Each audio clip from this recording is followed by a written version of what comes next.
Assalamualaikum warahmatullahi wabarakatuh. Alhamdulillahi rabbil alamin, wassalatu wassalamu ala ashrafil mursalin, nabiyyina wa maulana Muhammadin wa ala alihi wa sahbihi ajma'in. Wa ashhadu an la ilaha illallah wahdahu la syarika lah, wa ashhadu anna Muhammadan abduhu wa rasuluh sallallahu alaihi wa ala alihi wa sahbihi wa man tabi'al huda ila yaumiddin. Alhamdulillah, puji syukur kita haturkan kehadirat Allah Subhanahu wa taala. Pagi ini dengan kemudahan dari Allah kita bisa belajar bersama di Masjid Nidaul Fitrah Sidoarjo. Semoga Allah Subhanahu wa taala jadikan perjalanan kita di pagi ini dan hari-hari berikutnya sebagai hari yang barokah. Kita mau membahas tentang syubhat para pembela riba. Bagaimana bentuk syubhat para pembela riba? Jadi orang sering memberikan komentar terhadap aturan Allah, terhadap hukum Allah, dan itu bentuknya syubhat. Dari sejak dulu sampai sekarang akan selalu ada hal yang baru, dan itu berkembang. Dan seperti itu berkembang, sehingga ada syubhat dalam masalah akidah, ada syubhat dalam masalah muamalah, sebagaimana ada syubhat dalam masalah yang lainnya. Nanti ketika ada syubhat akan ada syubhat yang baru, dan terus demikian karena syubhat selalu berkembang. Oleh karena itu belajar kenapa tidak boleh putus walaupun materinya sama karena salah satu di antara penyebabnya adalah posisi syubhat yang dia tidak pernah berhenti. Misalnya, buku apa yang pernah Anda pelajari tentang masalah syubhat? Pernah belajar Kasyfus Syubhat? Pernah? Mungkin ada yang pernah belajar ya. Buku Kasyfus Syubhat misalnya, karya Syekh Muhammad bin Sulaiman At-Tamimi, membahas tentang syubhat orang-orang pembela kesyirikan. Tapi ketika kita membahas kasyfus syubhat semacam ini, akan ada syubhat yang baru berkaitan dengan masalah kesyirikan. Dan terus demikian, syubhat itu selalu berkembang. Maka forum-forum seperti kajian, kemudian forum-forum ilmiah, salah satu di antara fungsinya adalah agar membentengi kita dari serangan syubhat. Ada satu pesan yang pernah disampaikan oleh Sufyan Ats-Tsauri. Beliau mengatakan, "Asy-syubhatu khattafah wal qulubu dha'ifah." Syubhat itu selalu menyambar, sedangkan hati itu lemah. Ada beberapa ikhwah yang dia sudah lama mengaji, bahkan sebagian di antara mereka ngaku sebagai alumni pondok pesantren. Bahkan mereka punya beberapa video yang ditayangkan secara online, dan dia bilang alumni Al-Furqan Gresik, alumni Mahat ini, alumni Mahat ini. Lalu terkena syubhat, dia menyimpang. Alhamdulillah jika Allah Subhanahu wa taala melindungi hati kita, dan Allah Subhanahu wa taala jadikan kita berada dalam rel yang lurus. Sebab dengan perkara syubhat ini, hati seorang hamba terkadang berubah. Baik, sekarang kita akan bahas syubhat berkaitan dengan masalah riba, dalih pembela riba. Ada beberapa dalih atau syubhat yang sering dijadikan alasan oleh mereka yang membela riba. Saya sebutkan dua yang paling utama. Pertama adalah hadis tentang debu riba. Coba kita lihat di sini. Ada satu hadis yang banyak tersebar di masyarakat, bahwa siapapun yang hidup di akhir zaman tidak akan lepas dari riba. Minimal mereka terkena debunya riba. Dari Hasan Al-Basri rahimahullah, dari Abu Hurairah radhiyallahu anhu, bahwa Rasulullah sallallahu alaihi wasallam bersabda, "La ya'tiyanna 'alan nasi zamanun la yabqa ahadun illa akala riba. Fa illam yakulhu asabahu min bukharihi." Qala Ibnu Isa, asabahu min ghubarihi. sungguh akan datang di tengah umat manusia satu zaman, tidak tersisa seorang pun kecuali dia akan makan riba. Kalaupun dia tidak makan riba, dia terkena bukharnya riba. Bukhar itu apa? Qala Ibnu Isa, kata Ibnu Isa, asabahu min ghubarihi. Terkena bukharnya riba, maksudnya terkena debunya riba. Walaupun sudah berusaha, dia akan tetap terkena debunya riba. Baik, hadis ini dijadikan dalil. Lalu buat apa kita berusaha dan berupaya untuk menghindari riba? Toh kalaupun kita berusaha untuk menghindarinya, kita tetap terkena debunya. Sehingga siapa yang bisa bersih dari riba untuk zaman sekarang? Maka kamu jangan mengingkari orang yang bermain riba. Kamu sendiri juga melakukan riba. Minimal kamu kena debu riba. Itu alasannya. Baik, sekarang kita akan bahas tentang ini. Pertama, mengenai status hadis. Sebagai disclaimer, saya bukan termasuk ahli hadis, dan berkaitan dengan pembahasan masalah hadis 100% saya taklid. 100% taklid. Ketika ada ulama ahli hadis bilang A, bilang B, bagian itulah yang saya ikuti. Karena saya tidak punya kemampuan di sana. Boleh nggak seperti ini, Pak? Ya, boleh atau tidak? Kalau orang nggak tahu tapi nekat bicara, malah ngawur. Maka bisanya kita hanya ngikuti yang tahu. Sehingga kalau dalam bagian ini misalnya disahihkan oleh Syekh Fulan, disahihkan oleh Syekh Fulan, kok banyak sekali nama Syekh Fulan? Kamu terlalu taklid dengan Syekh Fulan. Karena bagian ini saya nggak ngerti. Lah terus saya disuruh apa? Ya harusnya kamu sendiri yang bicara. Nah daripada nanti saya bicara saya nggak ngerti ngawur. Maka taklid lebih selamat dalam masalah ini ketika dia nggak tahu. Namun taklid tentu saja ada pertimbangan. Sehingga kenapa saya memilih Syekh Fulan sebagai acuan dalam masalah menilai keabsahan hadis? Sebab saya meyakini beliau punya keahlian di masalah ini. Kita lanjutkan. Hadis ini diriwayatkan oleh Abu Dawud nomor sekian dari Sa'id bin Abi Khairah, dari Hasan Al-Basri, dari Abu Hurairah radhiyallahu anhu. Ulama berbeda pendapat, apakah Hasan Al-Basri itu pernah mendengar dari Abu Hurairah ataukah tidak? Apakah Hasan Al-Basri pernah mendengar dari Abu Hurairah ataukah tidak? Kita sepakat bahwa Hasan Al-Basri tabi'in, tapi tidak semua tabi'in mendengar dari semua sahabat. Sehingga dia tabi'in ketemu satu sahabat atau ketemu dua sahabat.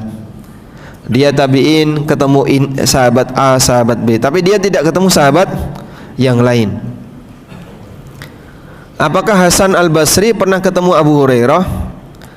Al-Hakim mengatakan, wa qad ikhtalafa a'immatuna fi sima'il Hasan min Abi Hurairah.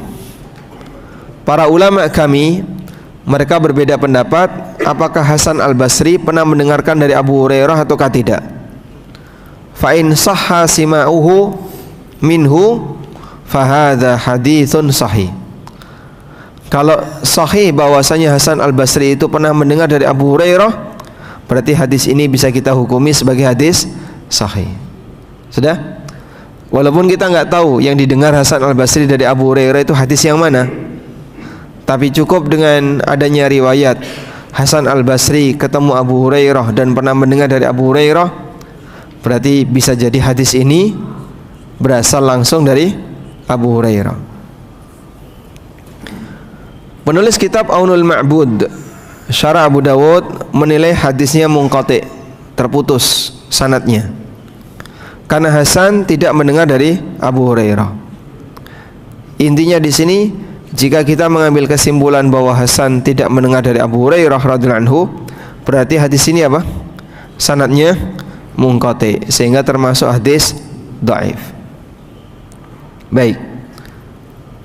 Meskipun kita menghargai penilaian ulama yang lain seperti Az-Zahabi dan As-Suyuti, yang mereka menilai hadis ini sebagai hadis yang sahih dengan menegaskan bahwa Hasan Al-Basri mendengar dari Abu Hurairah. Kalaupun misalnya hadis ini sahih, apakah itu bisa kita jadikan sebagai pembenar untuk melegalkan riba? Kita lihat maknanya. Ali Al-Qari mengatakan,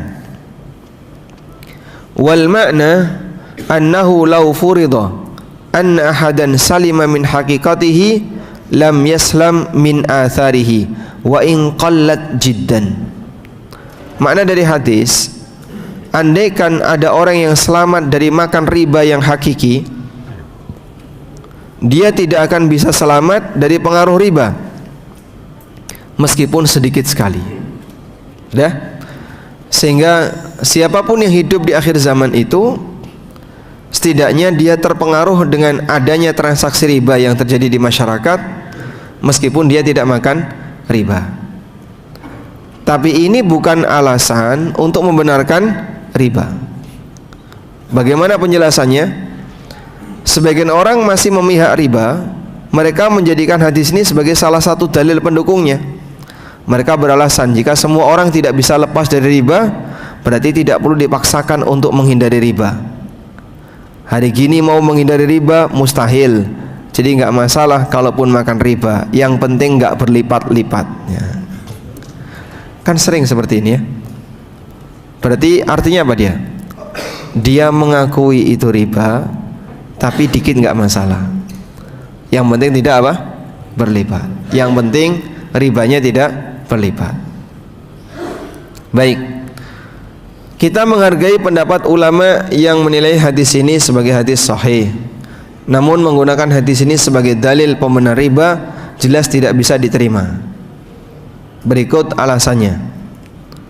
Pertama, hadis ini sifatnya menceritakan realita di masa mendatang, bukan menjelaskan tentang hukum. Sebagaimana Nabi SAW menyebutkan beberapa realita mengenai penyimpangan yang terjadi di tengah umatnya. Contoh, beliau menyebutkan umatnya akan terpecah menjadi 73 golongan.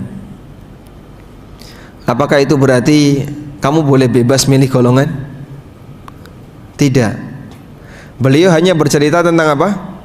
Realita, bukan menjelaskan tentang hukum. Sehingga ketika di akhir zaman ada sekian banyak realita yang itu secara umum cenderung kepada hal negatif. Tersebarnya zina, merebaknya riba, merebaknya kebodohan. Apakah berarti itu sama dengan motivasi untuk mengikuti itu? Innalillahi wa inna ilaihi raji'un. Ini salah paham yang kebablasan. Rasulullah SAW bersabda, wa tafarraqa ummati ala 73 firqah. Umatku terpecah menjadi 73 golongan. Ada yang bilang 73 golongan ini satu muslim yang 72 non muslim. Salah enggak alasan ini, Pak? Salahnya di mana? Salahnya ada di mana? Ya, umatku. Karena di bagian depan Rasulullah SAW sudah menyebutkan Yahudi terpecah jadi 71, Nasrani terpecah 72, umatku terpecah 73. Jadi kalau disebut 73 ini satu muslim yang 72 non muslim, ini jelas salah. Nah di depannya sudah ada Yahudi dan Nasrani, karena mereka mau menjaga persatuan kaum muslimin, dalam arti kita ini semuanya satu badan, sehingga Sunni Syi'i sama saja. Nah, di antara bantahan mereka atau dalih yang mereka gunakan, mereka mentakwil hadis ini 73 itu satu muslim yang 72 non muslim, dan ini terlalu dipaksakan.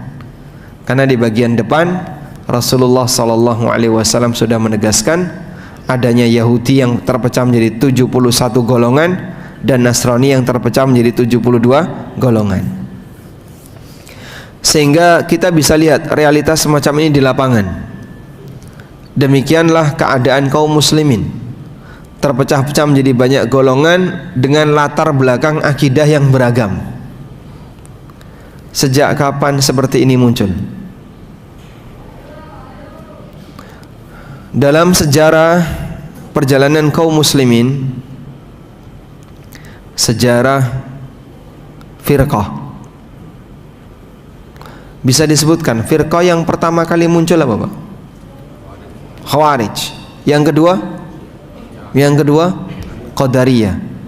Kemudian Syiah. Jadi jika kita perhatikan secara umum penyebabnya ada dua. Satu, masalah politik. Yang kedua masalah pemikiran.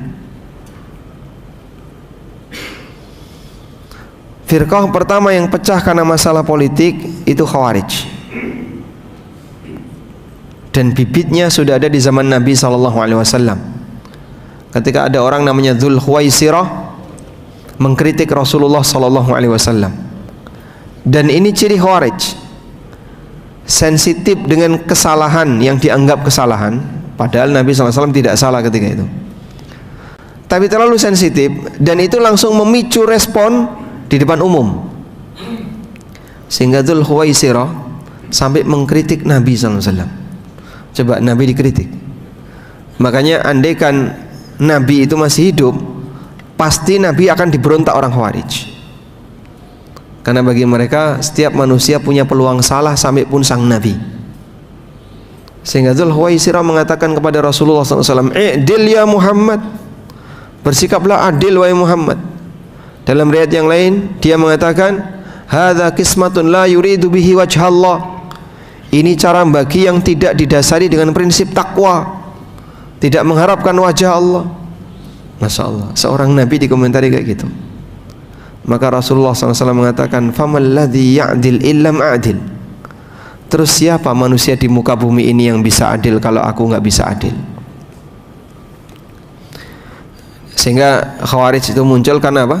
Latar belakang politik. Yang muncul karena latar belakang pemikiran. Apa ini? Qadariyah. Ini sudah ada zaman Ibnu Umar, dan pencetusnya yaitu Ma'bad bin Khalid al-Juhani meninggal tahun 80 Hijriah. Dia berada di Irak, punya pemikiran innal amra unufun, bahwa segala sesuatu itu terjadi secara tiba-tiba tanpa pencipta. Mereka mengingkari ciptaan Allah, maka disebut sebagai Ghulatul Qadariyah, dan orang ini dikafirkan oleh Ibnu Umar. Baik, tambahannya yang sini muncul dari Khawarij itu muncul ini tesis, munculnya antitesisnya Syiah, lawannya ya. Jadi respon yang berkebalikan itu justru memunculkan sekte baru. Syiah muncul sebagai bentuk perlawanan kepada paham Khawarij, paham Nasibah yang anti Ahlul Bait. Namun yang pemikiran ini pecahnya banyak sekali, terutama di zaman Abbasiyah. Di zaman Abbasiyah ada satu tempat yang difungsikan untuk kajian-kajian masalah ilmu kalam, namanya Darul Hikmah. Di Darul Hikmah inilah filsafat Yahudi diterjemahkan, filsafat Yunani. Filsafat Yunani diterjemahkan ke dalam bahasa Arab, sehingga pemikiran-pemikiran Aristoteles, Descartes, Plato, dan turunan-turunannya itu yang susah disebut namanya,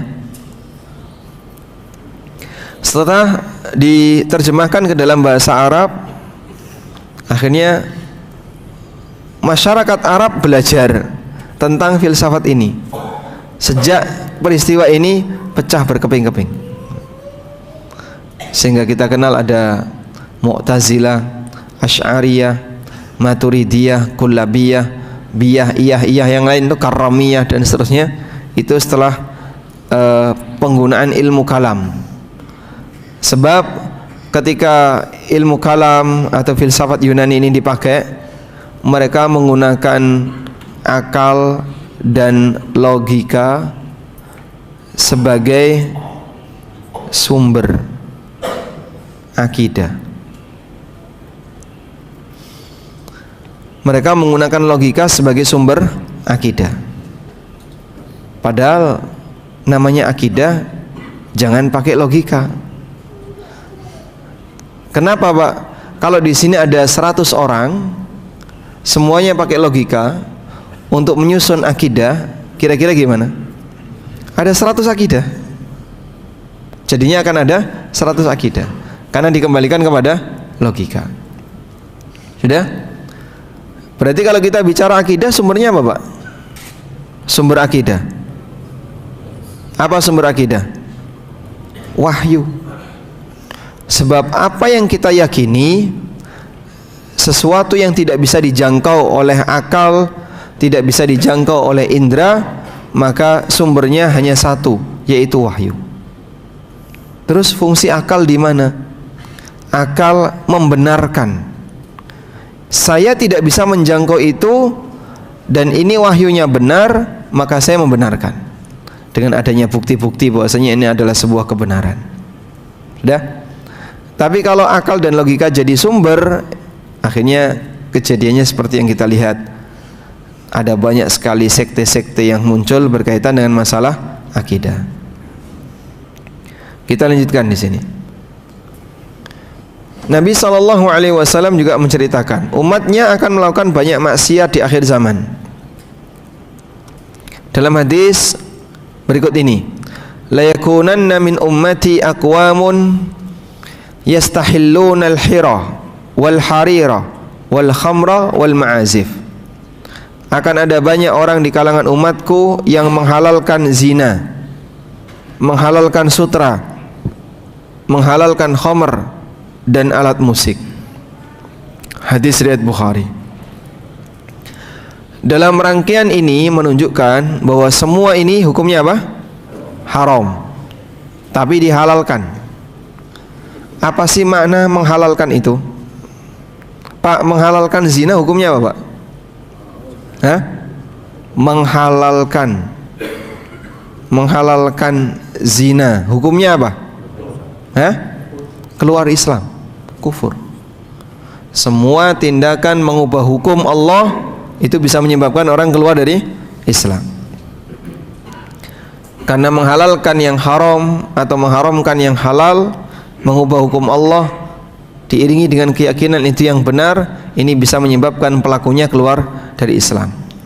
Lalu apa makna menghalalkan zina, menghalalkan khamr dan seterusnya yang disebutkan dalam hadis ini? Anda lihat dalam hadis ini, hadis riwayat Bukhari ya, Nabi SAW menyebutkan min ummati, di kalangan umatku, banyak di kalangan umatku. Sehingga apakah dia keluar dari Islam? Apakah dia keluar dari Islam? Tidak. Terus apa yang dimaksud menghalalkan di sini? Menghalalkan di sini adalah menghalalkan amalia.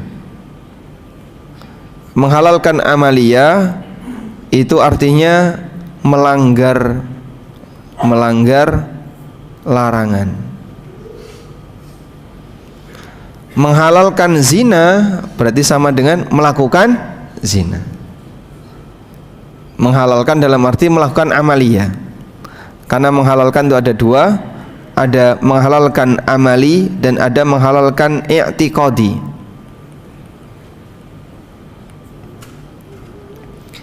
Kalau sampai pada tingkatan menghalalkan i'tiqadi, berkeyakinan halal, nah ini yang bisa menyebabkan keluar dari agama, keluar dari Islam. Tapi kalau melanggar, ya kita semuanya pernah melanggar. Siapa di antara kita yang pernah bermaksiat? Ngacung semuanya satu masjid. Ya. Apakah Anda menghalalkan maksiat itu? Menghalalkan atau tidak? Dalam keyakinan saya berdosa, saya salah.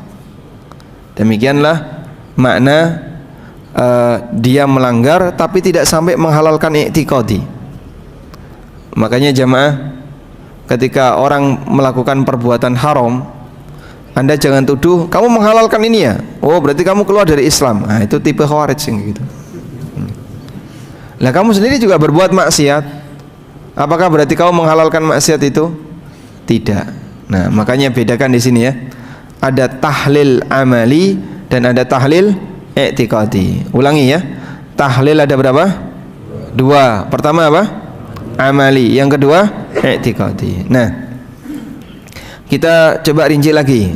Ini agak sensitif masalahnya ya. Jadi seperti kasus musik ya, yang sempat viral kemarin,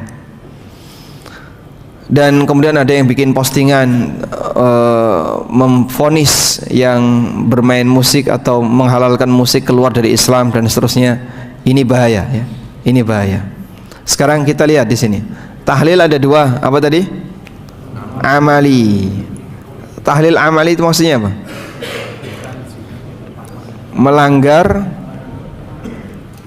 Melanggar yang haram. Mungkin di antara kita ada yang pernah makan riba. Mungkin di antara kita ada yang pernah makan harta haram. Apakah sama dengan menghalalkannya? Belum tentu. Kita nggak tahu. Sudah?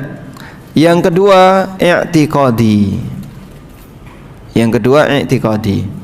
Nah, yang i'tiqadi ini juga ada 2. Yang pertama, dia yakin halal karena syubhat. Nah, untuk yang yakin halal karena syubhat, ini tidak sampai keluar dari Islam. Dia tidak keluar dari agama. Yang kedua, yakin halal tanpa syubhat. Yakin halal tanpa syubhat. Sehingga dia meyakini ini halal. Alasanmu apa? Pokoknya halal. Loh, ini kan kata Al-Quran haram. Tidak, yang benar halal. Nah, seperti ini ngoreksi Quran. Jadi dia tidak punya alasan syubhat apapun. Nah, yang seperti ini bisa keluar dari agama.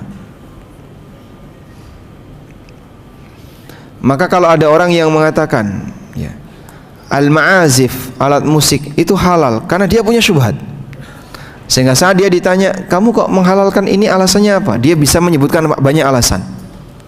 Apakah dia menghalalkan apa yang Allah haramkan? Tidak, karena dia punya dalil. Sehingga bagi dia, ya menurut saya ini tidak sampai haram. Bahkan bisa jadi itu masuk kategori ranah khilaf. Sebagian menilai haram, sebagian menilai halal. Baik, kita lanjutkan.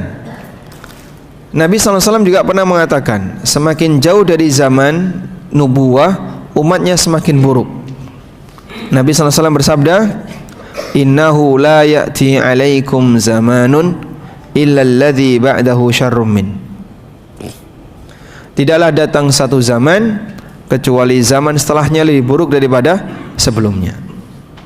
Semakin jauh dari zaman nubuwah, maka suasana masyarakat semakin buruk keadaannya. Walhamdulillah, dakwah itu Allah Subhanahu wa taala jadikan fluktuatif, bergelombang. Sehingga sepanjang perjalanan sejarah kaum muslimin, terkadang dakwah Islam itu menonjol dan terkadang tenggelam. Nanti menonjol lagi, tenggelam lagi, dan begitu seterusnya. Kita sekarang walhamdulillah Pak, hidup di era di mana kebenaran menonjol. Banyak orang bisa mengakses pendidikan tentang masalah sunnah dengan begitu mudah. Sampai ada orang yang berkomentar, hadis-hadis seperti ini baru kita dapatkan belakangan. Dulu kemana? Karena sempat tenggelam. Misalnya ya, Dakwah anti riba itu Anda rasakan sejak kapan? Ya? Dakwah anti riba sejak kapan Anda rasakan? Anda dapat pengaruhnya tahun berapa? 2000? Awal 2000 sudah? Belum. Awal 2000 belum. Ya mungkin sebagai pengalaman pribadi. Sampai saya kuliah di Madinah International University, saya hampir saja melakukan transaksi riba. Dan nggak ngerti kalau itu riba. Nggak pernah ada kajian tentang itu, nggak pernah ada pembahasan tentang itu. Dan itu kurang lebih sekitar 2008 atau 2009. Saya mau melakukan akad utang piutang bergadai, yang gadainya dimanfaatkan. Jadi ada orang datang ke saya bawa laptop, mau utang 500.000, dan dia mengizinkan silakan laptopnya dipakai selama utangnya belum lunas. Nah, pendidikan semacam ini saya nggak punya ketika itu. Padahal saya sudah kuliah ya. Artinya mungkin di masyarakat yang lain juga mengalami situasi yang sama. Maka terkadang dakwah itu tenggelam dan terkadang muncul. Kok baru dengar sekarang? Ya alhamdulillah, sekarang kita bisa mengakses ilmu-ilmu ini dengan begitu mudah. Dulu tenggelam. Padahal dulu seperti itu banyak disebarkan oleh para ulama. Tapi sempat tenggelam, kemudian timbul lagi, tenggelam lagi, timbul lagi. Nuansa semacam ini bisa jadi akan tenggelam. Lalu kemudian Allah takdirkan muncul lagi. Sekarang alhamdulillah pembahasan seperti ini sedang muncul, sehingga Anda bisa merasakan indahnya sunnah, kajian-kajian tentang masalah sunnah, berbagai macam materi-materi. Saya belum pernah dapat materi kayak gini. Dulu itu kajiannya tauhid, akidah, alhamdulillah banyak ya. Setelah itu fikih keluarga, cuman itu saja. Fikih muamalah belum tersentuh, itu dulu ya. Begitu para doktor satu demi satu pulang, akhirnya kajian masalah muamalah mulai diangkat, sehingga orang kenal riba itu apa, goror itu apa. Pertama kali dengar kata goror tahun berapa Pak? Kata goror pertama kali Bapak dengar tahun berapa? Barusan.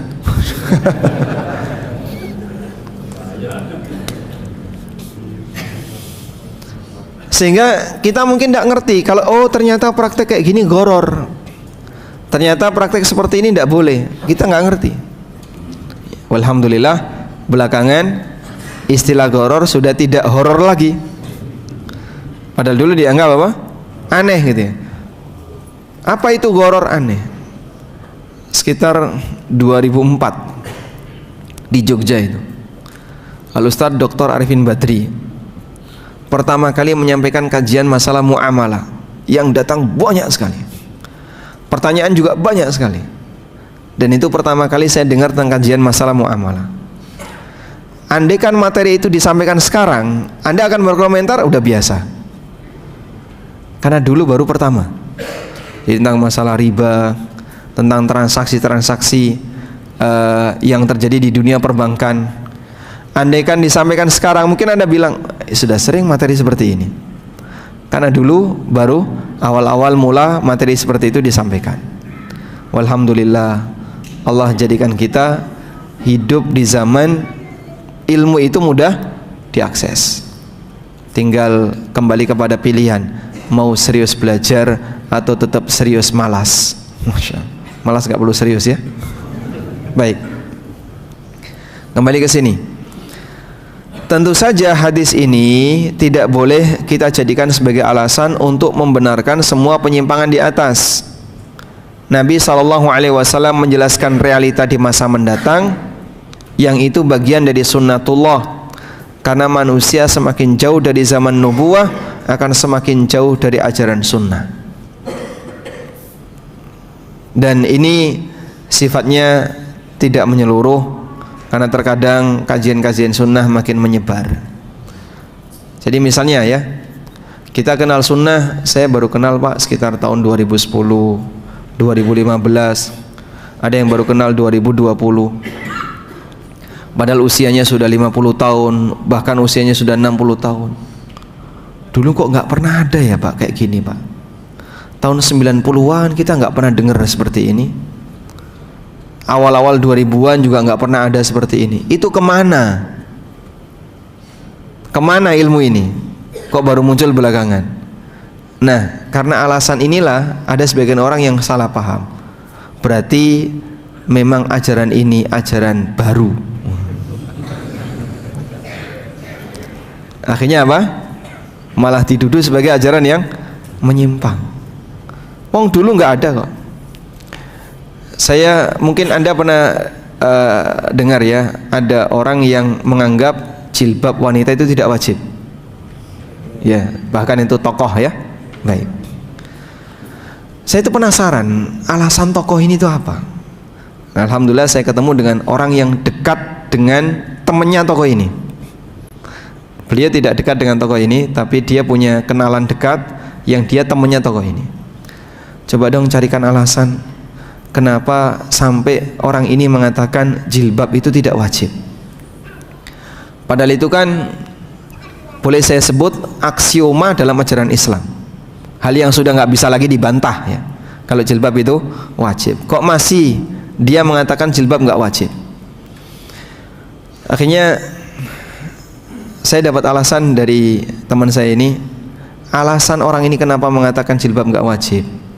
Karena mengaca kepada tokoh-tokoh kaum muslimin di masa silam. Itu istrinya nggak jilbaban. Misalnya ya, foto Kartini nggak pakai jilbab, foto Cut Nyak-Din nggak pakai jilbab. Terus siapa lagi? Pahlawan-pahlawan Islam, fotonya kiai ini, kiai ini, kiai ini, istrinya nggak pakai jilbab, cuman pakai kerudung kecil. Sehingga mereka, para tokoh-tokoh agama kita masa silam itu tidak meyakini jilbab wajib dari praktek penampilan istrinya. Nah, begitu saya dapat ini, kalau kayak gini caranya ya, sejak kapan praktek manusia bisa jadi dalil? Sejak kapan praktek manusia bisa jadi dalil? Walaupun itu tokoh besar, dan mereka ini yang misalnya kita tetap menghargai perjuangan mereka dalam membela Islam, tapi kalaupun ada kesalahan kita katakan apa? Dia bukan nabi yang tidak maksum dari kesalahan. Nah itu contoh ya. Dia mengaca kepada praktek dulu. Nah dulu itu banyak anggota ormas yang dia nggak pakai jilbab. Berarti jilbab itu tidak wajib. Nah ini kan salah paham ya, gagal paham dalam menyikapi praktek yang dilakukan oleh manusia. Baik, selanjutnya alasan yang kedua, kita diperintahkan oleh Allah untuk bertakwa kepadanya semampu kita. Allah berfirman, fattaqullaha mastata'tum. Bertakwalah kepada Allah semampu kalian. Riba sudah ada sejak zaman jahiliyah dan semakin semarak di masa depan. Tapi ini tidak boleh jadi alasan bagi kita untuk tenggelam. Kita berkewajiban untuk menghindarinya semampunya, bukan justru mendekatinya atau bahkan menjadi sumber riba bagi yang lainnya, seperti karyawan bank. Siapapun yang melakukan penyimpangan sementara memungkinkan baginya untuk menghindarinya, tentu saja dia berdosa.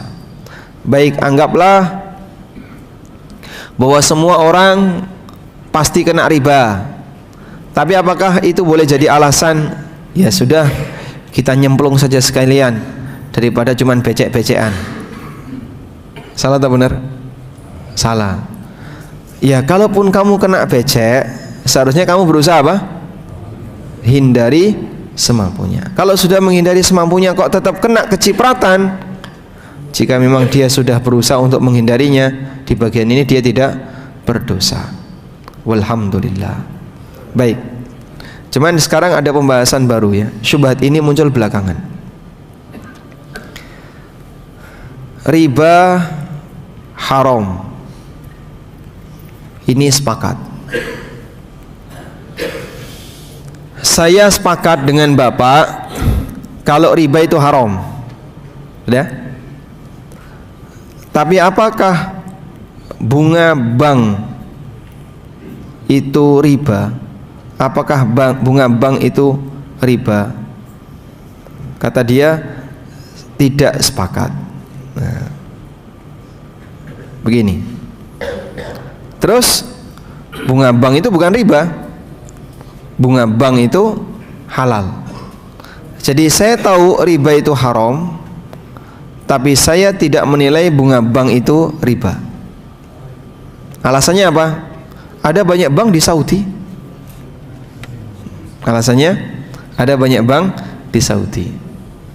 Pernah lihat itu postingan salah satu tokoh di Indonesia yang dia bilang, siapa yang masih mengatakan bunga bank itu riba, ya, dia nggak update informasi. Ada banyak bank di Saudi. Ya, di Saudi juga ada banyak orang nggak pakai jilbab. Ada banyak orang minum khamar misalnya, karena disebabkan dia melakukan penyimpangan. Jadi dia menganggap bahwasanya praktek yang dilakukan oleh manusia bisa mengubah status aturan, dan itu salah. Siapapun pelakunya, salah adalah salah, walaupun pelakunya adalah orang Arab misalnya. Abu Jahal itu orang Arab. Baik. Lalu mereka bawakan bahwa bunga bank itu bukan riba, ya. Ini fatwa dari sebagian bunga bank itu bukan riba. Ini fatwa, saya sebutkan ya. Yang pertama, ini fatwa Syekh Mahmud Shaltut. Dia Syekhul Azhar, tokoh Mesir dulu ya. Mahmud Shaltut ini tokoh dulu.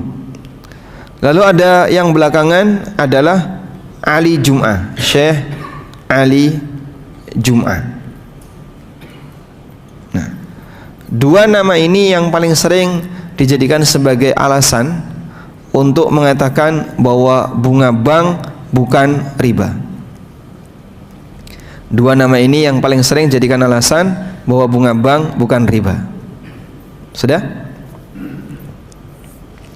Namun terlepas dari itu, jika kita misalnya mengakui ini kan termasuk tokoh dan dia mengatakan bunga bank bukan riba. Ada di salah satu pengajian ya, di Jakarta, peserta pengajian menyampaikan ini, bahwa bunga bank itu bukan riba, dengan dua alasan, dua syekh yang mengatakan bunga bank bukan riba. Baik, sebenarnya di buku saya Ada Apa Dengan Riba itu sudah ada pembahasan itu ya. Di buku ini saya kutip, sebentar, agak jauh dia di tengah kutipannya.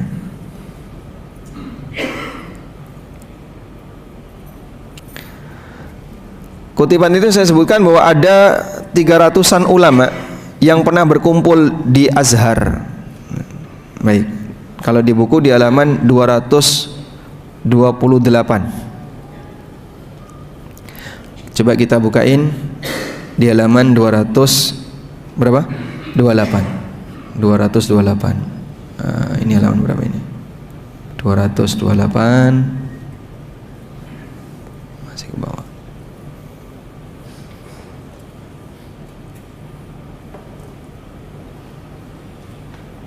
Baik, ini ya.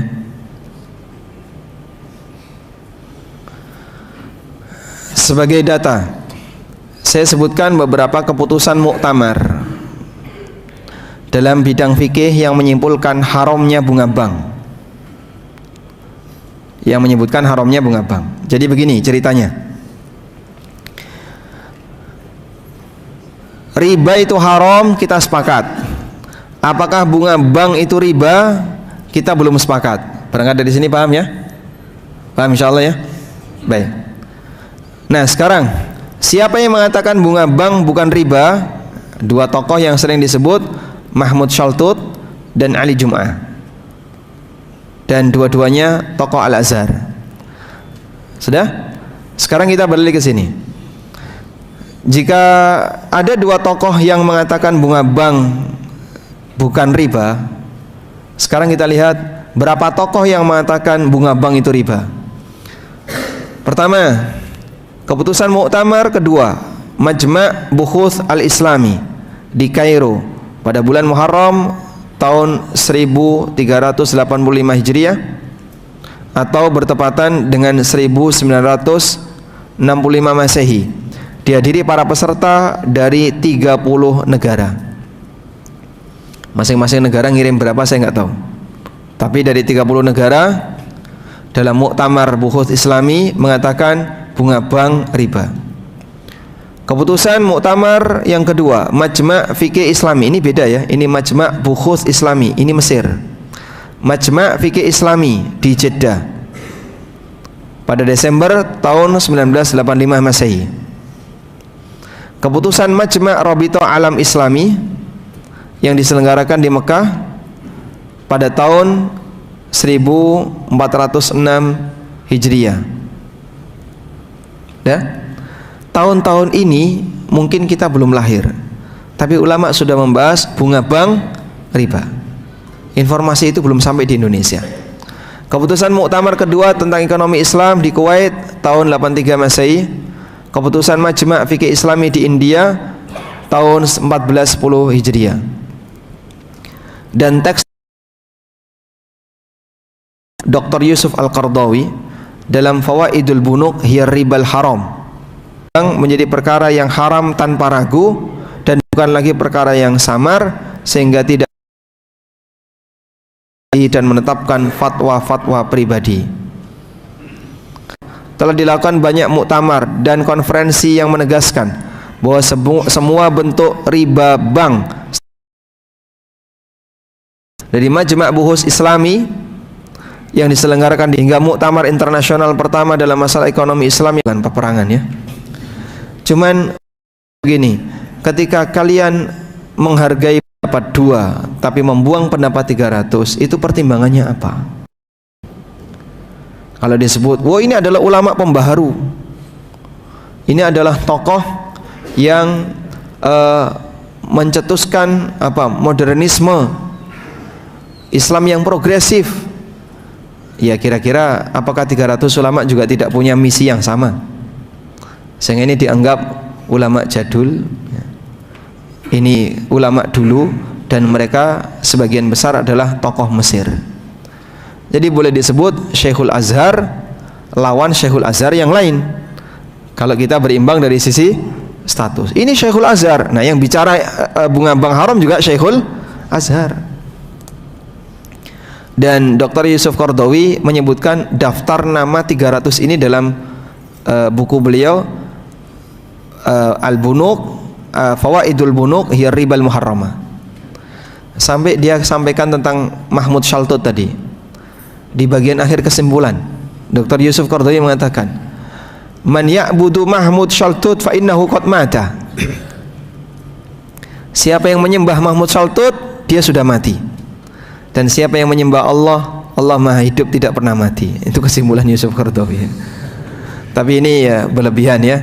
Kalau sampai dikatakan mengikuti pendapat Mahmud Shaltut sama dengan menyembah Mahmud Shaltut. Tapi demikianlah, Dr. Yusuf Qardawi termasuk orang yang cukup keras ya berkaitan dengan masalah haramnya bunga bank, haramnya bunga bank. Dan saya menjumpai syubhat ini di 2 tempat ya. Pertama di Jogja waktu menyampaikan tentang haramnya riba di sebuah masjid, dan yang hadir ketika itu beberapa profesor dari UGM.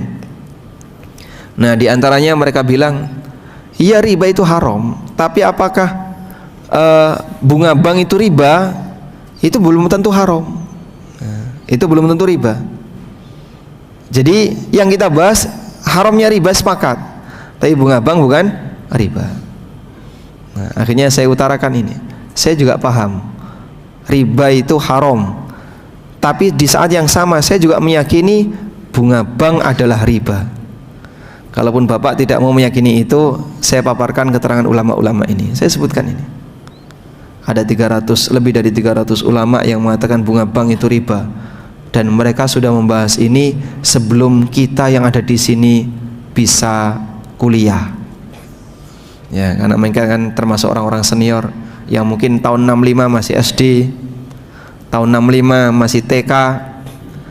Tapi para ulama sudah memutuskan hal itu jauh sebelumnya. Artinya begini,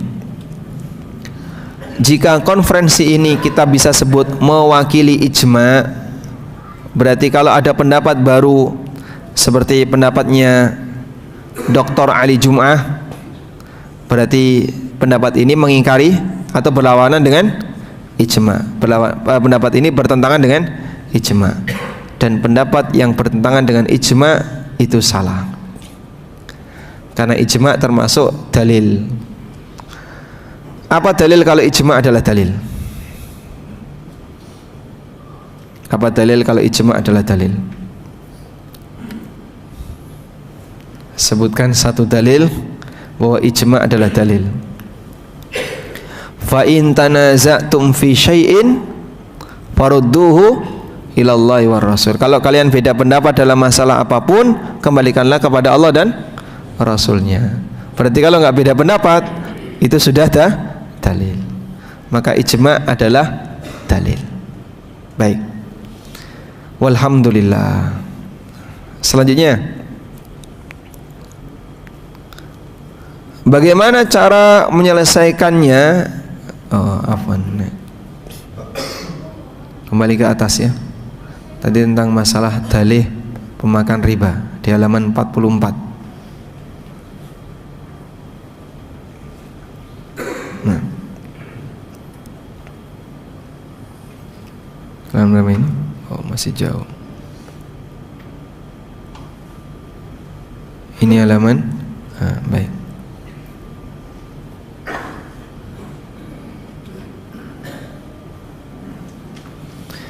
Kita beralih ke sini. Tadi dalil yang pertama apa tadi, Pak? Bahwa riba itu boleh karena apa? Karena semua orang tidak bisa lepas dari riba. Ada satu komentar, orang bilang gini ya, kita semua ini adalah ahli maksiat, yang beda hanya pilihan maksiatnya. Oleh karena itu, kalau lihat orang maksiat ya biarkan saja. Salah atau benar ini? Hah? Salah atau benar? Salah atau benar? Salah. Kenapa? Salah. Apa alasannya kalau itu salah? Bapak pernah maksiat nggak? Pernah ya? Pernah berbuat maksiat. Kalau lihat orang maksiat gimana? Aku juga pernah kok. Biarin aja gitu. Hah? Rusak nanti hidup di dunia ini. Baik. Ada orang naik kendaraan, melanggar lalu lintas, lalu ditangkap oleh petugas. Prit, Bapak melanggar lalu lintas. Kemudian si pengendara ini tanya, Bapak pernah nggak melanggar lalu lintas? Iya pernah. Oh, sama-sama pernah melanggar, ya udah biarin aja. Gimana kira-kira? Hah? Rusak kehidupan ini. Sehingga kalau setiap pelanggaran aturan boleh dibiarkan dengan alasan kalian juga pernah melanggar aturan, maka kehidupan ini akan rusak. Karena itu Ibnul Jauzi kalau nggak salah pernah mengatakan, kita diperintahkan oleh Allah untuk amar ma'ruf nahi mungkar, walaupun kita sendiri pernah meninggalkan yang ma'ruf dan pernah melanggar yang mungkar. Maka dalam kehidupan di dunia ini ahli maksiat maksum, karena kita tidak maksum. Sehingga kalau ada persyaratan yang boleh ingkar Nabi setiap zaman, sehingga Nabi meninggal, mungkin di tengah umat Muhammad SAW Nabinya sudah meninggal, tapi Allah dan Allah jaga ajaran beliau. Siapapun bisa mengukur perbuatannya, apakah kamu sejalan dengan aturan atau tidak. Dan kalaupun ada pelanggaran, kita diperintahkan apa? Lakukan amar ma'ruf nahi mungkar. Baik, sekarang beralih ke sini. Riba berlipat. Kalimat ini termasuk salah satu alasan membela bunga bank, karena bunga bank tidak, bahkan ada yang antara 1 sampai 2%. Kalaupun itu dinilai riba, tidak besar. Yang menyedihkan, ini dinyatakan oleh salah satu pengagum Islam liberal, riba yang dilarang adalah riba yang berlipat. Kalau tidak berlipat, hukumnya boleh. Dalilnya ini, ya ayyuhalladzina amanu la ta'kulur riba adha'afan mudha'afa. Wahai orang yang beriman, jangan makan riba secara berlipat. Dalam ayat di atas, yang dilarang adalah riba yang berlipat ganda. Mafhum mukhalafahnya, kesimpulan sebaliknya, riba yang sedikit tidak dilarang. Tentu saja ayat ini tidak salah, karena semua firman Allah pasti benar. Namun terkadang ayat yang benar disalahgunakan oleh pihak yang tidak bertanggung jawab. Ali bin Abi Thalib itu sedang ceramah.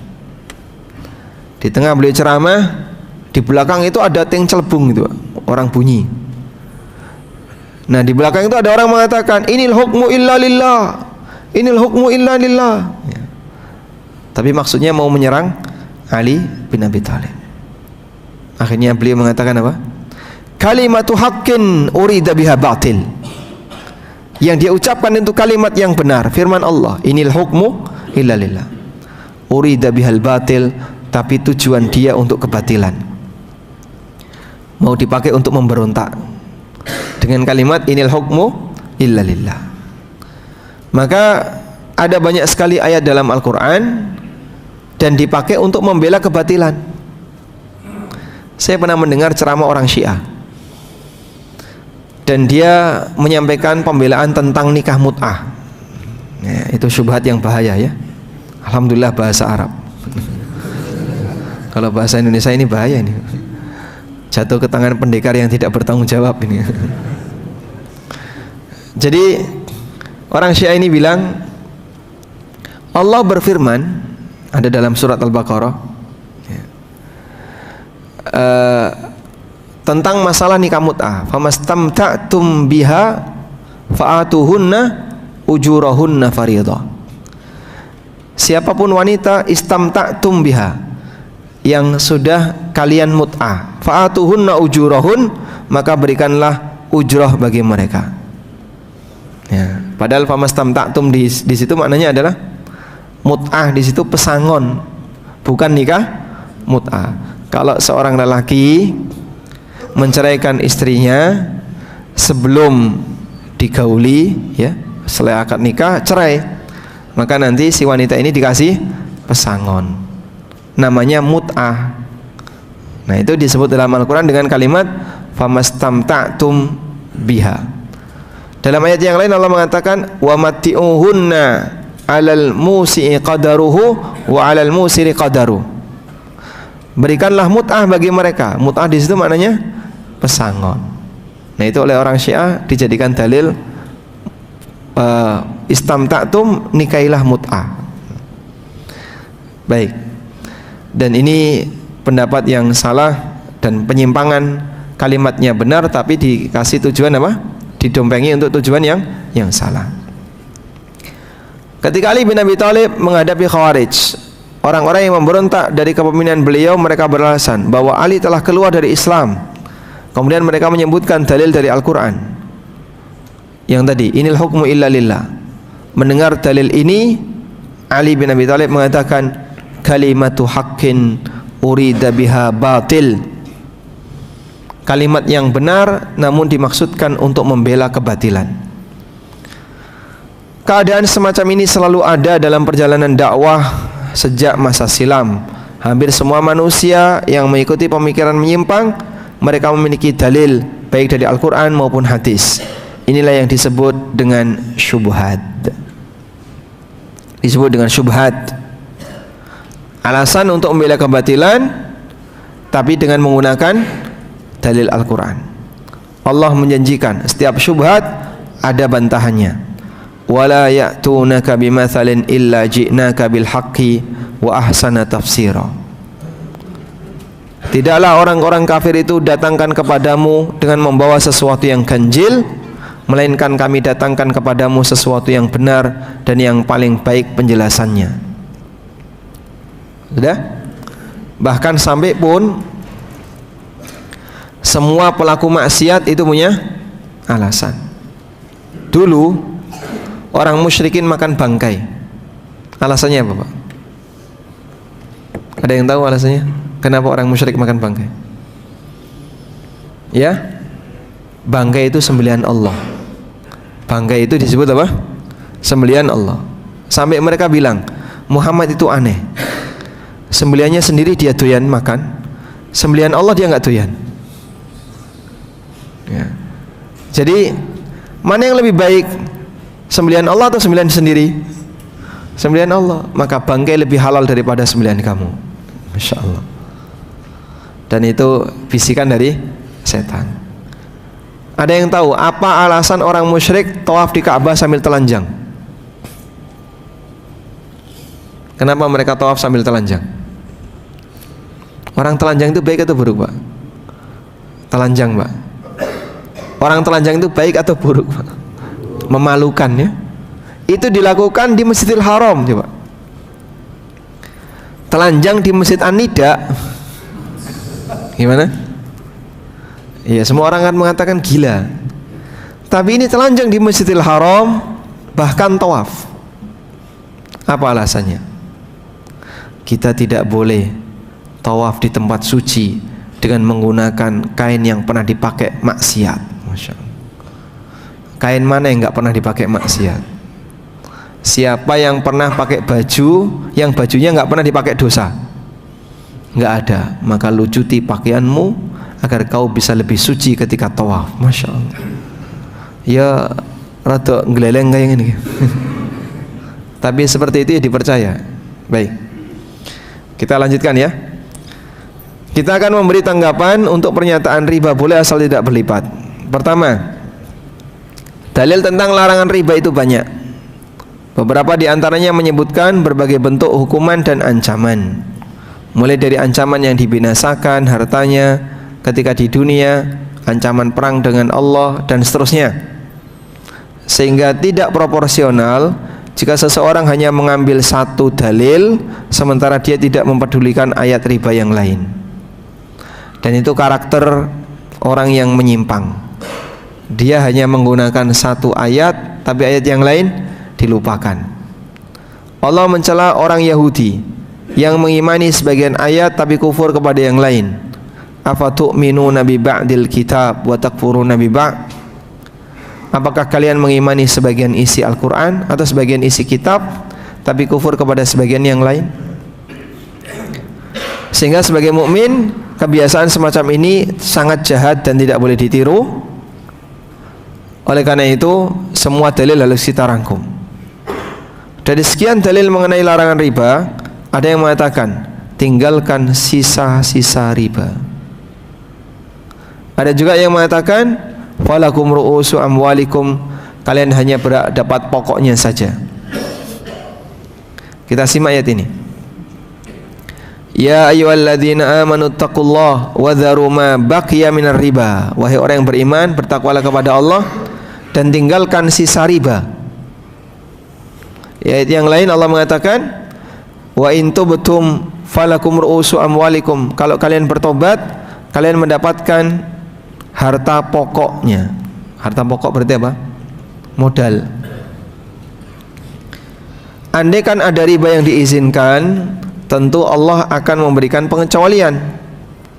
Para ulama masa silam juga memahami bahwa syariat tidak memberikan pengecualian sedikit pun terhadap riba, sekecil apapun riba hukumnya haram.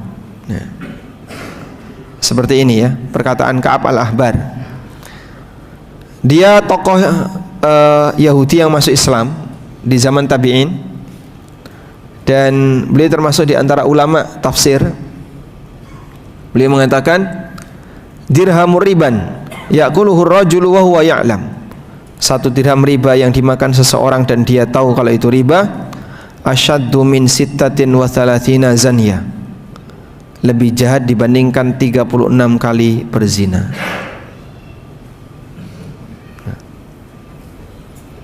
Sudah? Kita lihat di sini.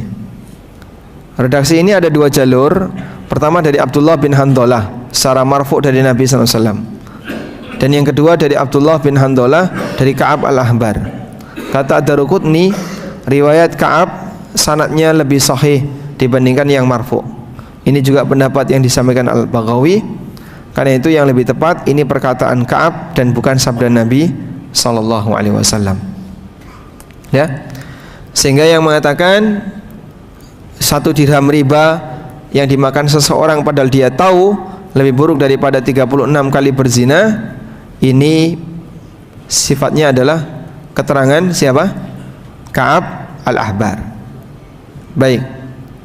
Berarti zina saja Pak kalau gitu. Nah, ini juga salah paham ya. Pernyataan ini tidak memberikan penjelasan atau motivasi zina, tapi apa? Menjelaskan tentang kualitas dosa. Dosa ini dibandingkan dosa ini lebih gede yang ini. Bukan ngasih pilihan untuk berbuat dosa. Ketiga, bahwa ayat yang disebutkan di atas harus dipahami sesuai konteksnya. Konteks menjadi salah satu alat pemandu bagi kita untuk memahami tafsir ayat secara utuh. Nah, ini penting ya. Ini kaidah. Konteks ayat itu salah satu pemandu bagi kita untuk memahami tafsir ayat secara utuh. Sehingga kita tidak akan membenturkan satu ayat dengan ayat yang lain hanya karena kita tidak paham konteks. Asy-Syaukani menjelaskan, dalam ayat itu dilarang makan riba secara berlipat karena melihat keadaan yang terjadi ketika itu. Tradisi masyarakat jahiliyah, riba mereka itu berlipat. Demikian kata Asy-Syaukani. Sehingga kata beliau, wa qauluhu ad'afam mudha'afa, firman Allah berlipat-lipat itu bukan dalam rangka untuk membatasi larangan. Karena kita tahu haramnya riba ala kulli halin, apapun keadaannya. Walakinnahu yaji'u bihi bi'tibari ma kanu alaihi minal ada. Namun kenapa diungkapkan berlipat-lipat? Menyesuaikan budaya dan tradisi yang terjadi ketika itu terkait masalah transaksi riba. Al-Alusi juga mengatakan dalam tafsirnya, walaysa hadhil hal li taqyidil manhi. Pelipat ganda itu bukan untuk membatasi larangan, sehingga asal riba adalah dilarang asal riba itu tidak dilarang kecuali yang berlipat. Nah, kesimpulan ini salah. Bal li mura'atil waqi'.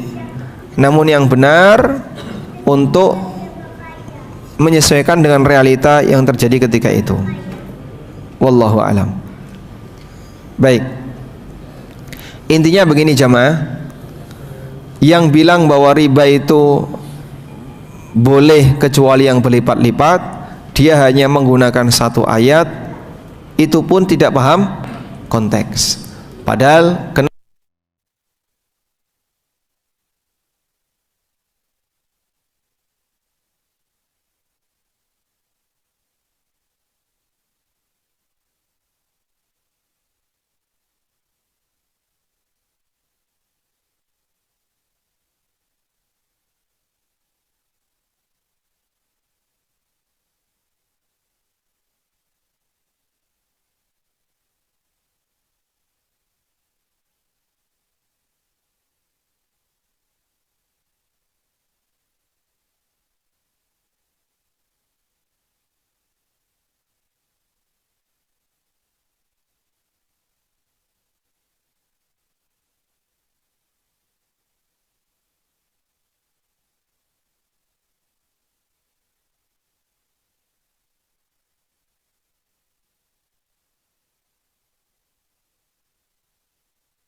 ada penjelasan tentang akad IMFD.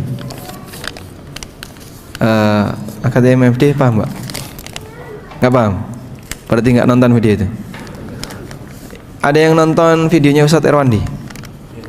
Bapak nonton? Paham IMFD? Oh nggak paham? Barusan nonton? Oh barusan dengar kata IMFD. Ada yang nonton? Nah, jadi terus terang saya boleh bilang bahwa teman-teman ini terlalu mudah untuk berkomentar sebelum ngerti isinya ya. Sehingga cuma membandingkan pendapat tapi dia nggak tahu hakikat. Akhirnya saya coba ngasih penjelasan maksud Dr. Erwandi itu di bagian ini. Sehingga kalau misalnya yang sudah nonton itu kita tanya, apa sih alasan kenapa beliau mengatakan bahwa haji itu tidak wajib? Rata-rata jawabannya antrian. Wah ini berarti salah tangkap ini. Kenapa haji tidak wajib? Rata-rata jawabannya antrian. Terus kenapa beliau sebut akadnya batil? Rata-rata jawabannya goror. Bukan karena itu, ada yang lebih prinsip lagi yang nampaknya nggak bisa ditangkap oleh teman-teman. Nah, ada satu video saya yang menjelaskan itu, bahwa yang paling prinsip kenapa beliau katakan akadnya batil adalah karena IMFD yang tidak tunai. IMFD itu apa sih Pak? Ijarah mausuf fi dhimma. Ijarah mausuf fi dhimma. Sudah? Perlu dijelaskan nggak di sini? Atau sudah paham? Ya? Belum? Belum ya? Coba kita simak ini ya. Tentang ijarah mausuf fi dhimma.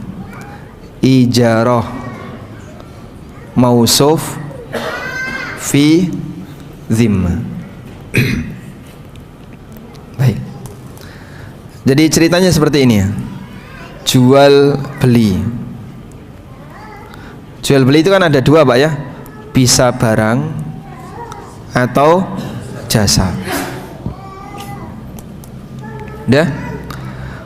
Kemudian dari dua objek jual beli ini ada yang sudah dimiliki, ada yang belum dimiliki. Begitu ya. Sehingga ketika orang jual beli barang, ada yang barang itu sudah dimiliki dan ada yang barang itu belum dimiliki. Kalau sekarang kita fokus dulu di jual beli barang. Jual beli barang. Nah, barang itu belum dimiliki. Kalau barang itu belum dimiliki, berarti akad apa yang boleh dilakukan? Akad salam. Betul sekali ya, namanya akad salam. Ciri khas akad salam itu apa? Uangnya harus tunai. Di situ dalam syarat akad salam, bayar harus tunai. Begini Pak ya. Dan ada satu hal yang penting dalam akad salam, wajib dijelaskan kriteria. Sehingga misalnya melakukan akad salam buah misalnya, wajib dijelaskan kriteria.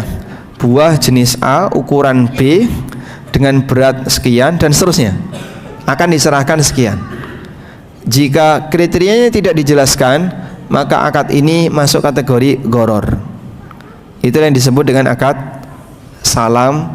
Karena itu akad salam objeknya mausuf fi dhimma, dijelaskan berdasarkan kriteria itu disebut dengan mausuf fi dhimma. Akad di mana barangnya itu hanya bisa dijelaskan mausuf itu disifati fi dhimmah dalam tanggungan. Sudah? Insyaallah paham ini? Baik. Syaratnya apa tadi? Pembayarannya harus tunai. Baik. Yang kedua, jual beli barang yang sudah dimiliki. Nah, kalau sudah dimiliki ini bebas. Karena objeknya sudah jelas. Maka di sini pembayaran tidak harus tunai. Pembayaran tidak harus tunai. Sudah? Dalam akad jasa juga sama. Akad jual beli jasa juga sama. Ada jasa yang sudah dimiliki. Sebutkan contoh akad jasa yang sudah dimiliki. Saya punya 10 unit mobil, terus saya tawarkan rental mobil. Maka ketika saya rentalkan mobil, unit itu sudah ada belum? Sudah. Berarti unit jasa itu sudah saya miliki. Nah, kalau unit jasanya sudah dimiliki, unit jasa sudah dimiliki, ini disebut dengan ijarah al-ain. Disebut ijaratul ain. Jual beli jasa di mana unit jasanya sudah punya. Ya? Yang kedua, ada unit jasa yang belum dimiliki. Kalau unit jasanya belum dimiliki, boleh nggak dijual? Bapak misalnya menawarkan rental mobil tapi nggak punya unit, boleh nggak? Boleh atau tidak? Ya nggak boleh. Oh, kamu belum punya kok. Misalnya, saya menawarkan layanan pesawat tapi saya belum booking tiket, boleh? Nggak boleh. Saya menawarkan layanan hotel tapi saya belum booking kamar, boleh? Boleh. Nah, pihak travel terkadang menjual unit-unit jasa padahal paket itu semuanya belum dia miliki. Paket itu semuanya belum dia miliki. Sudah? Berarti dia menjual jasa untuk unit jasa yang belum dimiliki. Nah, seperti ini boleh jika akadnya ijarah mausuf fi dhimmah. Maka jasa tadi atau gini, unit jasa dijelaskan kemudian dalam tanggungan. Inilah yang disebut dengan ijarah mausuf gimana? Fi dhimmah.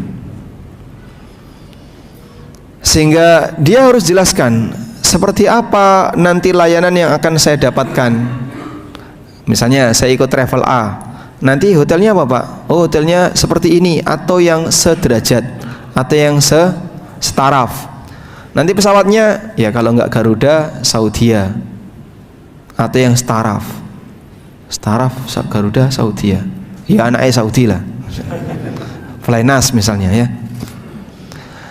Sudah seperti itu namanya mausuf fi dhimmah. Sehingga dalam mausuf fi dhimmah itu cuma dijelaskan kriteria tapi tidak dipastikan. Hotel bintang 4 setaraf dengan jarak maksimal 1 kilo. Tapi tidak ditegaskan. Namanya apa tadi? Mausuf fi dhimmah. Sudah? Lanjutnya. Dalam akad haji yang reguler maupun yang khusus. Dalam akad haji yang reguler maupun yang khusus. Apakah unit jasanya sudah dimiliki? Hah? Masih jauh Pak. Belum sama sekali. Sehingga Bapak daftar hari ini, antri berapa tahun? 30 tahun. 30 tahun nggak ada Pak orang booking hotel untuk 30 tahun tuh kan. Booking tiket pesawat untuk 30 tahun nggak ada. Paham? Maka dalam posisi itu pemerintah tidak bisa ngasih penjelasan tentang unit jasa apa yang akan saya dapatkan. Ya kira-kira pokoknya kamu di sana akan disediakan hotel atau apartemen, kamu tetap akan terbang dengan pesawat walaupun tidak bisa dipastikan kapan waktunya. Baik. Nah, disinilah unit belum dimiliki. Unit belum dimiliki karena masih lama, masih jauh. Tapi sudah akad. Paham? Unitnya belum dimiliki tapi sudah akad. Baik. Boleh enggak ijarah mausuf fi dhimmah tadi? IMFD tadi. ijarah mausuf fi dhimmah ini. Jumhur membolehkan, asal dia bisa jelaskan. Tapi dengan syarat begini, IMFD ada dua, bayar tunai. Misalnya Bapak punya travel, lalu Bapak buka program perjalanan umroh 10 hari, tapi semuanya belum di booking. Tiket pesawat belum booking, hotel belum booking, LA di sana juga belum beli, semuanya belum. Tapi Bapak sudah tawarkan. Itu pun cuma penjelasan global. Misalnya hotel bintang 5 atau staraf. Pesawatnya seperti ini, staraf. Semuanya staraf semua. Dah? Harga sekian, harganya muncul. Baik. Kalau bayarnya tunai, boleh. Sehingga ada orang yang misalnya mau daftar, saya mau daftar. Berapa? 30 juta. Pak, kami hanya menerima pembayaran tunai. Baik Mas, saya bayar tunai. Dia transfer atau dia berikan uang tunai 30 juta. Tidak boleh kurang. Tapi kalau dicicil 50% dulu, sisanya nanti belakangan setelah 1 bulan sebelum keberangkatan, ini tidak boleh. Karena dia bayarnya tidak tunai. Jadi untuk bayar tunai, jumhur ulama membolehkan. Yang melarang dalam hal ini Hanafiyah. Tapi pendapat Hanafiyah kurang tepat. Sementara pendapat jumhur, Syafi'iyah, Malikiyah, Hambali semuanya membolehkan. Nah, yang kedua, IMFD tidak tunai. IMFD yang tidak tunai ini jumhur melarang. Kemudian sebagian Hambali membolehkan. Sebagian Hambali menyatakan boleh, seperti yang disebutkan oleh Ibnu Muflih. Ibnu Muflih mengutip keterangan sebagian ulama Hambali yang membolehkan IMFD, ijarah mausuf fi dhimmah, dengan pembayaran tidak tunai. Nah, pendapat sebagian Hambali inilah yang diadopsi oleh Majma' Fikih Islami.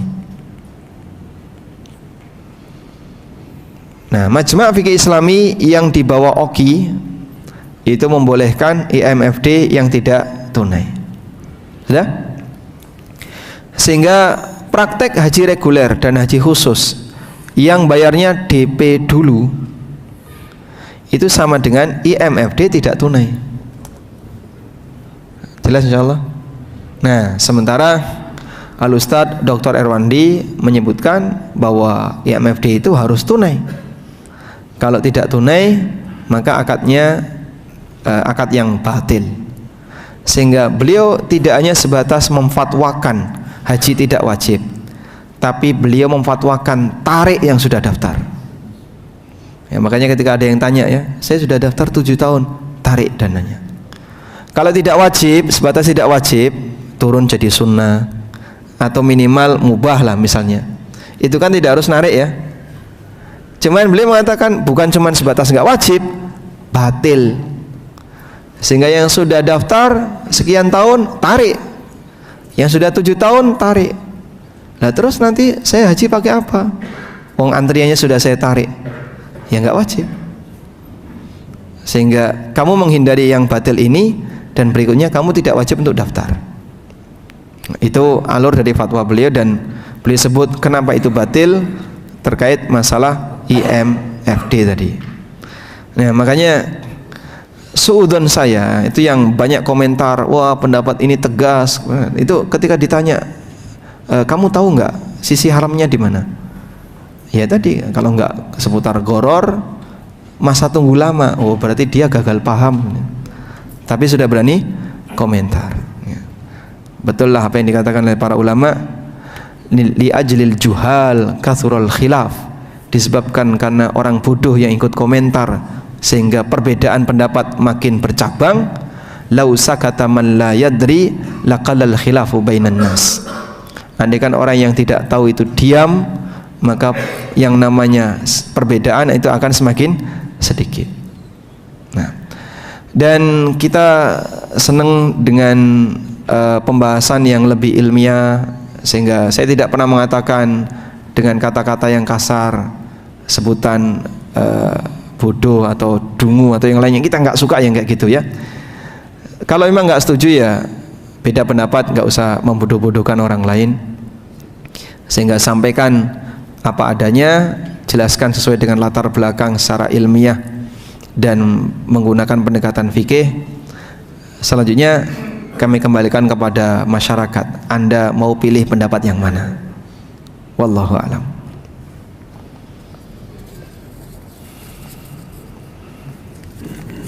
Biasanya terus di bawah itu ada komentar, ini pendapat Ustadz yang punya travel. Nah, gitu. Padahal saya nggak punya travel ya. Masya Allah. Kami berencana daftar Haji Plus. Kebetulan saya juga agen travel.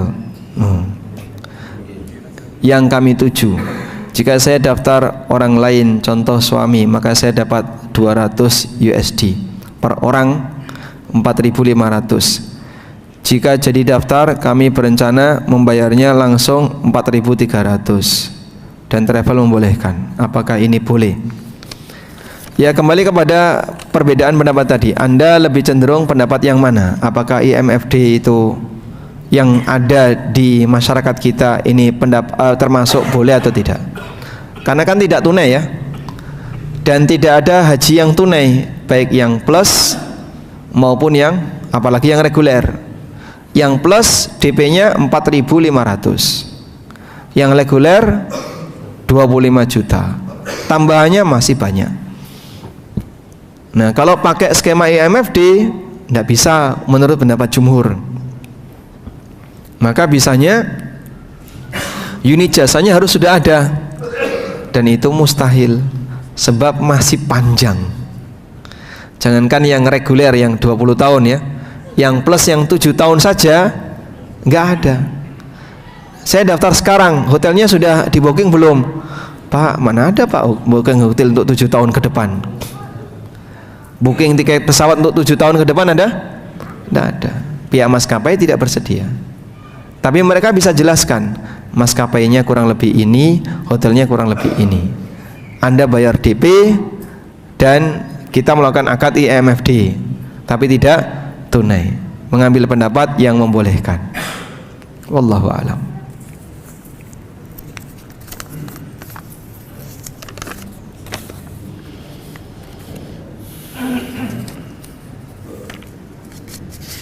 Assalamualaikum warahmatullahi wabarakatuh. Waalaikumsalam warahmatullahi wabarakatuh. Saya minta saran, setiap kali sholat tepat waktu ketika di tempat kerja harus berbohong pada atasan. Sebab jika izinnya sholat pasti dimarahi karena dianggap korupsi waktu. Haruskah saya resign? Sedangkan saya cari loncatan dari dulu belum ada panggilan sama sekali. Atau saya harus berbohong tiap hari sembari nunggu pengganti pekerjaan yang lain? Dulu pernah diskusi sama atasan, malah diberi saran, jika tidak bisa patuhi peraturan silahkan keluar. Jujur setiap kali berbohong hati merasa bersalah. Nah, ya kalau memang demikian berarti Anda tidak cocok di situ.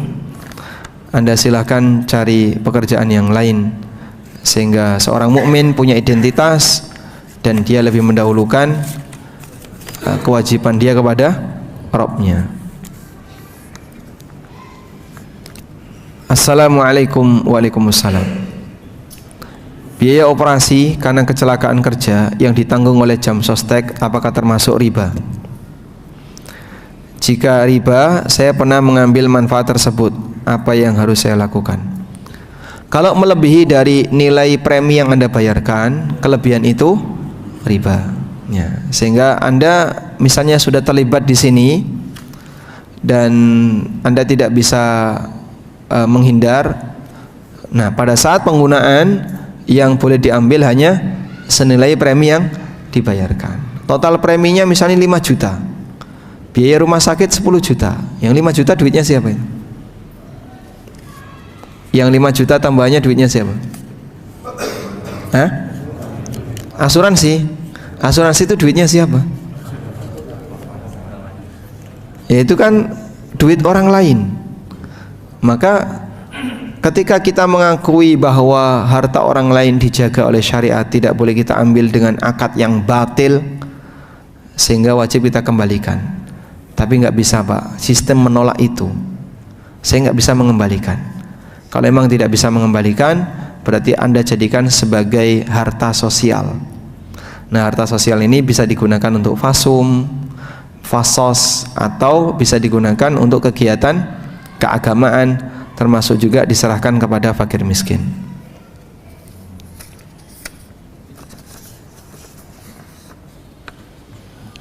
Assalamualaikum warahmatullahi wabarakatuh. Waalaikumsalam warahmatullahi wabarakatuh. Bagaimana sikap kita dalam bertawakal yang baik? Karena ketika saya mencoba untuk bertawakal, saya menjadi sangat santai, tidak kupuh, bahkan cenderung tidak peduli. Di situ saya merasa bersalah, karena kalau diingatkan permasalahan saya cukup pelik. Baik. Tawakal intinya menyerahkan urusan kepada Allah, tapi tanpa meninggalkan ikhtiar. Sehingga tawakal itu masalah hasil. Ya? Maka Anda tetap harus beraktivitas, bekerja, berusaha. Masalah hasil serahkan kepada Allah. Burung tidak diam, tapi mereka cari makan, dan disebut oleh Nabi sebagai gambaran tawakal.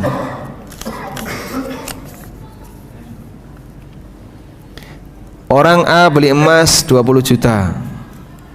A hanya membawa uang cash 5 juta. Lalu sisanya ditransfer di saat yang sama. Apakah boleh? Baik, jawabannya boleh. Apa hukum ini juga berlaku ketika penukaran uang rupiah dengan real, satu transfer, satu tunai, sama?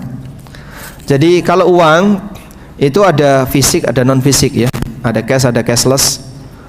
Dan dua-duanya diakui. Maka transfer memindahkan uang dari akun satu ke akun yang lain, pemindah bukuan seperti ini sah sebagai transaksi. Oleh karena itu kalau misalnya ada emas, uang 20 juta transfer, orangnya sama-sama datang, yadan biyadin, silahkan. Wallahu a'lam.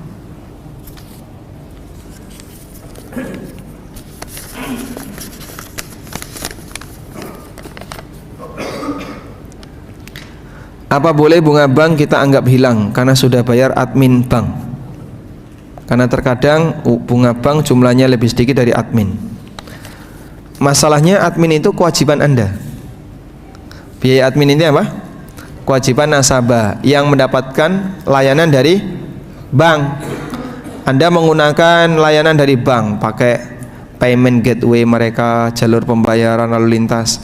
Lalu bank menetapkan biaya admin, sehingga Anda harus bayar biaya admin itu dengan uang pribadi. Kalau pakai riba, berarti riba itu termanfaatkan untuk pribadi. Wallahu a'lam.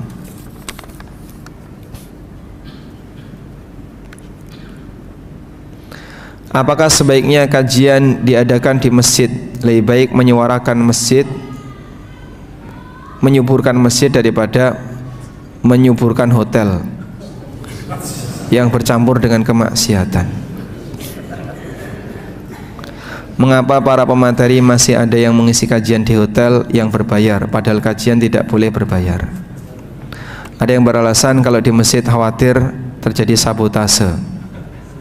Bukankah sekarang sudah aman? Mengadakan kajian di masjid dengan pemateri terkenal dan ternama. Baik. Pertama begini, masalah tempat. Di mana kita boleh belajar agama? Di mana kita boleh belajar agama? Di semua tempat. Apakah Rasulullah SAW hanya ngisi kajian di masjid? Tidak, bahkan kadang di kuburan. Beliau pernah ngisi kajian di kuburan, beliau pernah ngisi kajian di kebun, di tempat A, di tempat B, dan seterusnya. Begitu ya? Sehingga kalau masalah tempat, Anda jangan hanya terbatas pada masjid. Memahami kajian hanya boleh di masjid, ya kita boleh katakan ini terlalu gulu dengan masjid. Ya kita sepakat bahwa masjid adalah tempat yang mulia dan tempat untuk banyak kegiatan baik ibadah maupun pembelajaran. tapi bukan berarti kita dilarang di tempat yang lain. Yang kedua, masalah pemilihan tempat yang penuh dengan fasilitas seperti hotel atau ballroom atau yang lainnya. Semua ini sebenarnya kembali kepada apakah di situ ada faktor larangan atau tidak. Mungkin orang mengatakan ada maksiatnya, ya sebagaimana di tempat yang lain juga ada maksiatnya, di pasar juga ada maksiatnya. Namun begini, terkadang ada pertimbangan kenapa milih hotel. Pertama, karena fasilitasnya lebih lengkap. Misalnya butuh videotron atau butuh apa? Proyektor, butuh meja karena pembelajarannya lebih panjang, dari mulai jam 7 atau jam 9 sampai sore. Itu akan berbeda kalau kemudian pesertanya tidak dikasih meja kursi. Nah, dengan pertimbangan itu di masjid tidak memungkinkan. Dicarilah tempat yang menyediakan meja kursi. Yang kedua, di sana ada banyak iklan dan sponsor. Karena acara ini butuh biaya besar dengan tempat yang dipilih tadi. Nah, keberadaan iklan dan sponsor kalau itu dilakukan di masjid malah dilarang. Sehingga konsekuensinya cari tempat di mana iklan dan sponsor bisa ikut terlibat. Pilihannya adalah di luar masjid. Yang ketiga, terkadang panitia juga menyelenggarakan kegiatan ekonomi yang bersandingan dengan kegiatan kajian itu. Ada bazar misalnya, ada presentasi produk-produk tertentu, sehingga dalam kegiatan itu tidak hanya forum belajar tapi ada forum ekonomi. Dan seperti ini tidak mungkin dilakukan di masjid karena ada kegiatan penawaran barang, presentasi produk, sehingga dipilihlah di luar masjid. Masalah berbayar dalam hal ini ada dua. Yang dibayar itu fasilitasnya atau kajiannya. Kalau yang dibayar itu fasilitasnya, ini berbayar karena Anda mendapatkan fasilitas A, B, C, D. Berarti dia bayar untuk dirinya sendiri. Dia bayar untuk dirinya sendiri. Dia bukan bayar untuk orang lain, tapi dia bayar untuk melayani dia. Dia dapat makan, dia dapat goodie bag, dan seterusnya. Nah, di bagian ini berarti tidak ada sisi komersil. Baik. Muncul pertanyaan yang kedua, bagaimana kalau pembayarannya lebih mahal dari biaya yang dikeluarkan? Jadi ada tambahan sisi komersil. Yang sisi komersil ini dipakai untuk membayari pemateri. Yang kita tahu lah, misalnya ngundang pemateri A di hotel, kan tidak mungkin pematerinya gratis. Si pemateri juga dibayar. Sudah? Nah, pembayaran pemateri diambilkan dari margin. Biaya net untuk peserta anggap 200. Lalu ngambil margin 50. Bolehkah 50 ini nanti dipakai untuk pemateri? Wallahu alam, dalam hal ini masih masuk ranah khilaf di antara para ulama. Dan banyak di antara ulama yang mengatakan diperbolehkan dengan dalil. Satu, dulu ada sahabat yang mau memberikan ruqyah dengan syarat berbayar. Hadis siapa? Abu Sa'id Al-Khudri. Datang orang menyampaikan, apakah kalian punya obat? Lalu salah satu sahabat angkat tangan, saya sanggup, saya akan ruqyah tapi dengan syarat saya dibayar. Disetujui. Maka sahabat ini meruqyah dengan membaca apa? Surat Al-Fatihah. Dikasih apa? Kambing. Saat mereka membawa itu, mereka masih ragu, ini boleh atau tidak. Sampai dibawalah kambing ini ke Madinah. Dan itu dalam perjalanan pulang menuju Madinah. Sampai di Madinah, apakah Rasulullah SAW melarang? Yang beliau katakan apa? Beliau minta saham. Ya, kalau begitu jatahku mana? Ya, walaupun maksudnya adalah Nabi SAW membolehkan praktek seperti ini. Yang kedua, hadis tentang mengajarkan Quran, bahwa jasa yang paling layak untuk dibayar adalah jasa mengajarkan Al-Quran. Dan ini kaitannya dengan masalah pendidikan. Maka jika mengajarkan Quran boleh dibayar, demikian pula mengajarkan ilmu-ilmu cabang dari Al-Quran. Dan dalam beberapa prakteknya, sebagian ulama tidak mau menyampaikan hadis kecuali dibayar. Sebagian di antara mereka hasil tulisannya tidak boleh dikutip kecuali dibayar. Kalau nggak salah, Abu Nuaim, penulis kitab Hilyatul Aulia, itu menjual kitabnya ke kerajaan, dibayar sekian dinar. Sehingga hal seperti ini sudah biasa terjadi di masa para ulama. Wa ala kullin, dan tetap menghormati, misalnya ada yang menyampaikan tanpa minta bayaran dan seterusnya. Wa ala kullin, intinya begini, kita semuanya dalam lingkaran para asatidzah Ahlus Sunnah. Kalaupun terjadi beda pendapat dalam masalah pendekatan, maka mohon untuk tidak saling memberikan komentar miring. Tidak saling memberikan komentar miring, ya. Ingat, semua ini akan ada pertanggungjawabannya di akhirat. Bisa jadi Anda mempermasalahkan atau orang mempermasalahkan kajian di hotel, tapi dia tidak mempermasalahkan kalimat pedas yang dia sampaikan. Padahal yang ini isinya celaan, yang ini masih di ranah khilaf.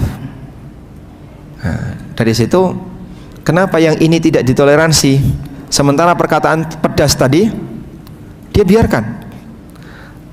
Sehingga hal seperti ini seharusnya masih bisa diselesaikan dengan cara diskusi yang baik, bukan dengan cara saling menyerang.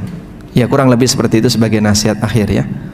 Oleh karena itu, kalau ada kajian di hotel dan seterusnya, coba lihat pertimbangan tadi, ya.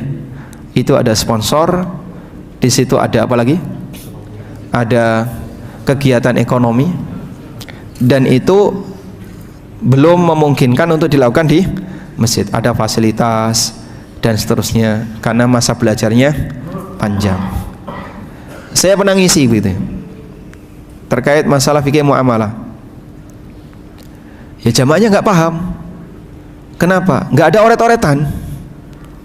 Terus ya pakai proyektor, coba kita oret-oret. Ternyata masyarakatnya juga nggak paham, karena terlalu jauh. Saya nggak jangkau yang seperti itu. Iya, ini kelas khusus. Nah, ketika itu dilakukan di masjid, pesertanya kan beragam, ya. Ada tua, ada muda, ada yang punya latar belakang pemahaman tentang ekonomi, dan ada yang nggak punya latar belakang. Jadinya tidak seragam. Nah, seperti itu saat dilakukan di forum khusus lebih seragam.